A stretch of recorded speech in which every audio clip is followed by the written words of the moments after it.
ഇപ്പോൾ social media വളരെ ആക്റ്റീവായിട്ടൊരു ജനറേഷനാണ് നമ്മൾ ജീവിക്കുന്നത്. അപ്പം സിനിമ എന്ന് പറയുന്ന വേർഡ് ഓഫ് മൗത്തിലാണ് അത് വിജയിക്കേണ്ടതെന്ന് വിശ്വസിക്കുന്ന ഒരാളാണ് ഞാൻ. അപ്പം ഈ സോഷ്യൽ മീഡിയയിലൂടെ തന്നെ ഒരുപാട് സിനിമകൾ വിജയിച്ചിട്ടുണ്ട്.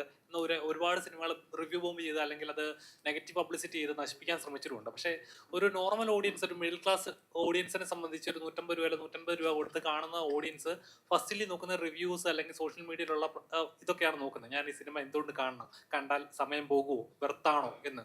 അപ്പോൾ ഇങ്ങനൊരു സിസ്റ്റം ഉള്ളപ്പോൾ സിനിമയെ അത് നെഗറ്റീവായിട്ട് ബാധിക്കുമെന്ന് തോന്നുന്നുണ്ടോ? എനിക്ക് തോന്നുന്ന ഓഫ്കോഴ്സ് നെഗറ്റീവ് പോസിറ്റീവ് റിവ്യൂസ് ഒക്കെ നോക്കിയിട്ടായിരിക്കാം ഒരു നോർമൽ ഒരു ഓഡിയൻസ് തിയേറ്ററിലേക്ക് പോകുന്നത്. പക്ഷെ ഒരു 90% പോസിറ്റീവായിട്ട് വന്ന് നിൽക്കുമ്പോൾ എനിക്ക് തോന്നുന്നില്ല ഒരു കുറച്ച് 1-2 നെഗറ്റീവ് കണ്ട് അവർ ഇൻഫ്ലുവൻസ് ആവുമെന്ന് എനിക്ക് തോന്നുന്നില്ല. കാരണം അതുകൊണ്ടുകൊണ്ട് നമ്മളൊരു ടീസറും ഒരു ട്രെയിലറും അല്ലെങ്കിൽ ഒരു 2 സോങ്ങും ഒക്കെ ഇട്ട് കൊടുക്കുന്ന ആ ഒരു ക്വാളിറ്റി മനസ്സിലാക്കാനാണ്.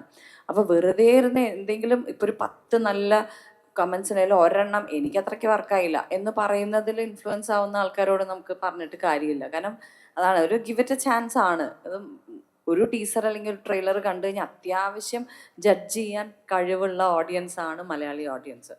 അപ്പോൾ അവരുടെ ടേക്കാണത് കംപ്ലീറ്റ്ലി. ചിലത് ഇപ്പം ഞാൻ പ്രതീക്ഷിക്കാതെ പോയ കണ്ട ചില സിനിമകൾ ഇത് അടിപൊളിയാണല്ലോ എന്ന് എനിക്ക് തോന്നാറുണ്ട്. ചില സിനിമകൾ ഭയങ്കര ഹൈപ്പ് കേട്ട് ഞാൻ പോയി കാണുമ്പോൾ ഇതെന്ത് പടം എന്നും തോന്നിയിട്ടുണ്ട്. അപ്പോൾ ഓരോരുത്തരുടെയും പേഴ്സ്പെക്റ്റീവാണത്.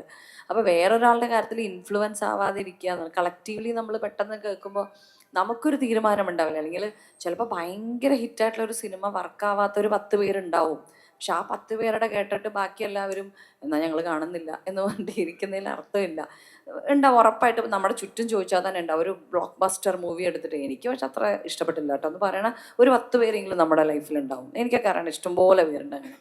അപ്പം അങ്ങനെ ഒരു വലിയ പോസിറ്റിവിറ്റി എൻ്റെ സൈഡിൽ 2-3 പേര് ഇത്തിരി സ്ലോ ആണ് അല്ലെങ്കിൽ അങ്ങനെ ഇങ്ങനെ എന്ന് പറയുന്നതിൽ വലിയ അർത്ഥമുണ്ടെന്ന് എനിക്ക് തോന്നുന്നില്ല. ഷെബിൻ ഇവിടെ